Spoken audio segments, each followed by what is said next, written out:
nosotros hemos creado una línea de atención en crisis y orientación en salud mental, que es la línea salvavidas de la Fundación Sergio Urrego, y precisamente a hoy llevamos más de 15.800 jóvenes salvados.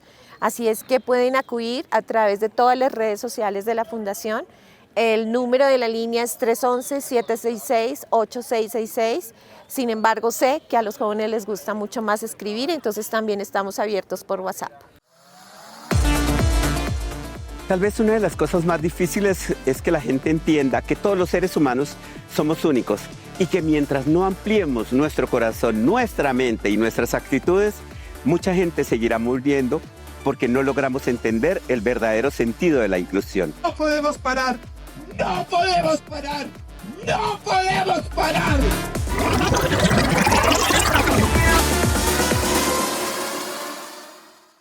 Yo siento que los medios de comunicación donde yo he tenido la oportunidad de trabajar han sido espacios seguros, pero porque también se han preparado para ello. ¿Y se han preparado para ello en qué sentido? En que pues estos medios de comunicación digamos que hicieron todo una socialización de que llegaba una persona como yo. Y eso me enteré pues muchísimo después. Entonces ahí fue que me di cuenta que pues bueno, era como si recibieras una instrucción en el que cómo deberías tratar a una persona. De pronto no fue así tan literal, pero creo que de cierta forma sí ellos tuvieron que recibir no una capacitación, pero sí como ciertas formas en las cuales se socializaba, que llegaba una persona que era disruptiva para esa sala de redacción. Yo creo que pues sí cambiaba un poco el hecho de las cosas. Yo creo que afortunadamente la representación de nuestras vidas en los medios ha ido aumentando, es cada vez mayor, gracias a redes sociales también. En TikTok hoy muchos alzan la bandera y también proclaman sus vidas, que es muy importante. Sin embargo, hace falta mucho todavía.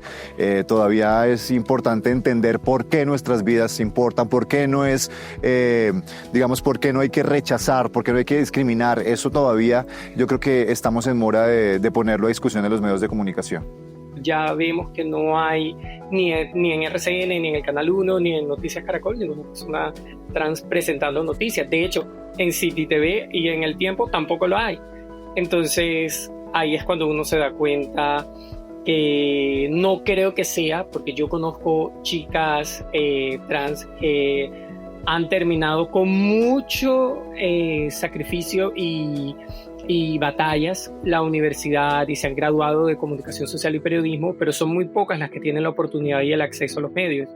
Y eso es una pregunta más para los medios, para los directores de medios, que se acuerdan de nosotras única y exclusivamente, y también de los hombres trans, que además son los más invisibilizados, se acuerdan única y exclusivamente en el mes del Pride, que es junio. De ahí para allá no se acuerdan de las personas trans. Cuando hicimos la primera marcha salimos 29 homosexuales, 2 lesbianas y una persona trans. Por primera vez estamos en un plan de desarrollo, por primera vez estamos en un COMPES. Por primera vez estamos diciéndole al mundo, oiga, aun cuando cambien en otros lugares del mundo los derechos, aquí vamos por más. Bueno, estos son unos actos muy importantes de conmemoración y de reconocimiento a las luchas de poblaciones que han sido históricamente vulneradas, atacadas, discriminadas, perseguidas. Por eso todas las instancias de poder tienen que impregnarse de la participación incluyente de todas estas poblaciones. La lucha LGBTIQ+ es una lucha que debemos reconocer como sociedad y como democracia. Obviamente una bandera no es lo único que necesitamos, hay acciones puntuales que deben empezar a accionarse, valga la redundancia, en el país. Hay un COMPES andando donde justamente se está procurando que las vidas de las personas LGBTI sean prioridad, que haya programas desde el gobierno para que justamente cuando hicemos estos colores vengan acompañados de muchas acciones en territorio y que las personas LGBTI sigamos con vida, que es lo más importante. Porque siempre es importante la memoria. Recordar la memoria y pertenecer a esa memoria. Yo como madre de familia, pues para mí siempre será un acto simbólico que tiene historia. Y la historia siempre se debe recordar, porque precisamente a través de los años y de la historia es que hemos logrado los derechos que hoy tenemos fundamentales y los derechos que hemos logrado en Colombia un país garante de derechos, pero que necesitamos implementar. Estamos pues conmemorando un año más de los orgullos y en este caso es la Presidencia de la República quien iza las banderas. Aprovecho este espacio para hacer un llamado a todos los entes territoriales, gobernaciones y alcaldías de Colombia para que hagan lo propio e icen las banderas de las diversidades humanas en sus espacios más conmemorativos para hacer una acción simbólica y afirmativa que reconozca que el compromiso con las diversidades humanas no es solamente del gobierno nacional, sino es un compromiso de todos los entes territoriales a nivel nacional. Izar la bandera, a alguna gente le parece una tontería, pero es una manera de decirle al país que en Colombia, en este recinto, todas, todes y todas caben. Hay muchas presiones que nos superan, obviamente una presión que viene desde el norte global en la cual hay una especie de directriz hacia atacar lo diverso con esta supuesta agenda woke que nos han querido, digamos, imponer a nosotros, que nosotros no tenemos. Empezamos a naturalizar pues ese tipo de violencia y ese tipo de violencia la vivimos en todos los aspectos. O sea, las vivimos en nuestra vida personal, las vivimos en el estudio, las vivimos en el trabajo, las microviolencias y micromachismos que se multiplican en una sociedad que como la colombiana y en general en Latinoamérica y en el mundo. O sea, no solamente podemos hablar de no, es que aquí es muy malo, pero de pronto es menos peor en Estados Unidos. Pues ya podemos ver cómo es en Estados Unidos con las políticas que existen. Lo mismo en otros países. Entonces yo creo que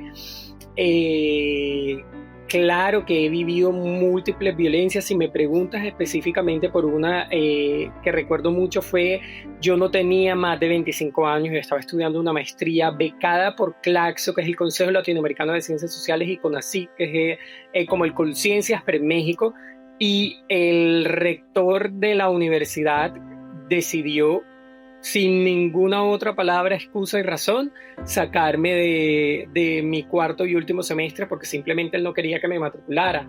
Entonces yo creo que lo que nos compete a nosotros las personas LGBTI es unirnos, seguir en las calles defendiendo los derechos que hemos alcanzado y procurando que esas nuevas iniciativas que están cursando, como la Ley Integral Trans Ya o como esta nueva versión de Nada que Curar que también está en el Congreso, logren volverse ley, pero la única forma es trabajar unidos, no hay otra posibilidad.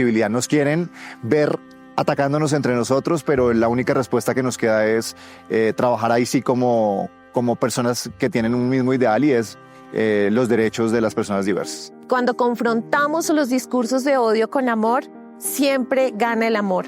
Y cuando hablamos desde nuestro corazón, cuando hablamos desde nuestras familias, cuando hablamos desde las familias diversas, podemos entender mucho más que lo que nos falta es educación, que lo que nos falta es precisamente no distribuir mensajes erróneos, sino argumentarlos con conocimiento de causa también, no hablar por hablar y no distorsionar la información. Creo que eso es lo más importante, basados en el respeto y en la igualdad de derechos. Bueno, en primer lugar, con información, con democracia, con participación. Tenemos que todos y todas ser agentes de este mensaje de cordialidad, de amabilidad, de amor, antiodio, sobre todo antiodio, y por eso pues tenemos que hacer una cadena fuerte de afectos frente a tanto odio que se ha venido posicionando en el escenario político, en el escenario social. Colombia cuenta con una ley antidiscriminación desde el año 2011, la cual no ha tenido la primera condena a una persona que haya sido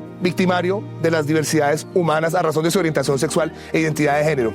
El compromiso es enorme, estamos trabajando con el Ministerio de Cultura, con el Ministerio de Educación, para hacer de las escuelas unos espacios protectores por toda la comunidad educativa y que los niños, niñas y adolescentes en Colombia sepan que las diversidades existimos y que entre menos discriminación, menos violencia y que tengamos herramientas para defendernos frente a las discriminaciones es mucho lo que hay que hacer, repito. Yo creo que esas resistencias las han colocado las personas para poder ponerse en esos lugares, o las han tenido que tener las personas para poder ponerse en esos sitios, pero son muy pocas las que los han logrado.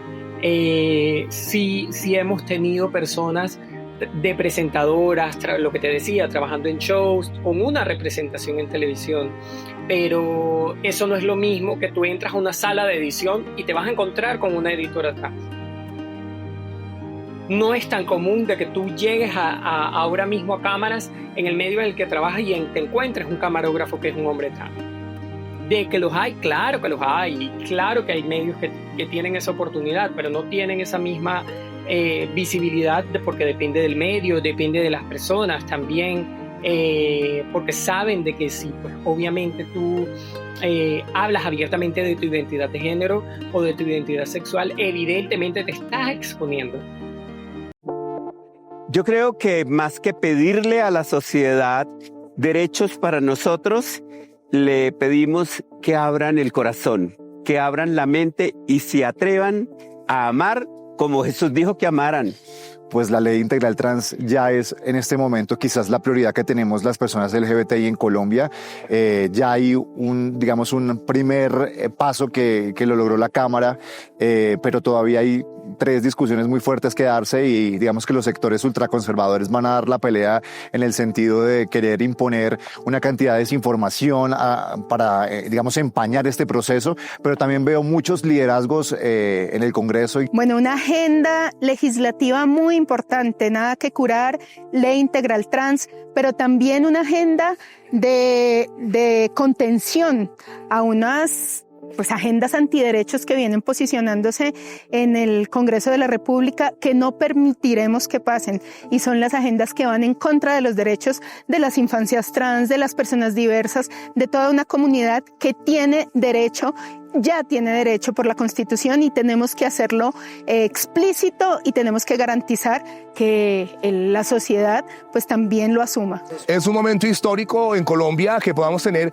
en un debate en Cámara, en el primer debate de los 3 que les espera, el compromiso por parte del Congreso y en este caso la Cámara de Representantes para darle trámite a la ley integral trans en Colombia. Una ley que recoge en sus 45 artículos los derechos de los cuales deben ser sujetas y sujetos y sujetes las personas trans en Colombia. Una acción afirmativa que además nace desde la legitimidad del movimiento de personas trans en Colombia, que es muy organizado y ha sido un ejercicio participativo también, que ha contado pues con el trabajo de diferentes colectivos de personas trans a nivel nacional. Que la educación tiene que ser incluyente, que la educación tiene que ser respetuosa de sus derechos y que la educación en Colombia tiene que empezar por transformarse no solamente desde la educación con los docentes, sino formar también a los docentes como tal, a los jóvenes como tal y a todos los pilares fundamentales que forman un espacio educativo en Colombia.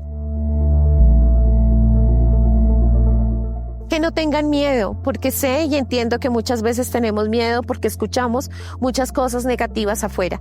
Lo primero es abrir nuestro corazón, escuchar pero con amor y entender a sus hijos y a sus hijas. Recuerden siempre la primera vez en que recibieron a sus hijos e hijas en sus brazos por primera vez. Esos ojos son los mismos ojos que tal vez hoy te están hablando al corazón y te están diciendo que seguramente hablan diferente, que aman diferente, pero que ahí están, siendo personas y seres humanos sin etiquetas. No pierdan la esperanza, que sueñen en estar en esos medios de comunicación, en romper esos techos de cristal, en que tocar las puertas pues no es abrirlas, pero entre más la toquen, más tienen la posibilidad de que se las abran. Entonces yo creo que es en la vida como todo ensayo y error, y de eso se trata, tanto estudiar como trabajar, como vivir la vida.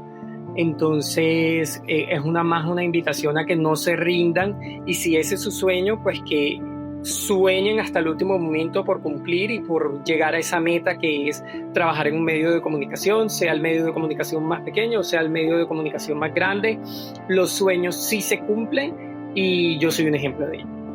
Tal vez una de las cosas más difíciles es que la gente entienda que todos los seres humanos somos únicos, que la diversidad no solo es lo LGBT, que la diversidad también está en lo heterosexual, y que mientras no ampliemos nuestro corazón, nuestra mente y nuestras actitudes, mucha gente seguirá muriendo porque no logramos entender el verdadero sentido de la inclusión.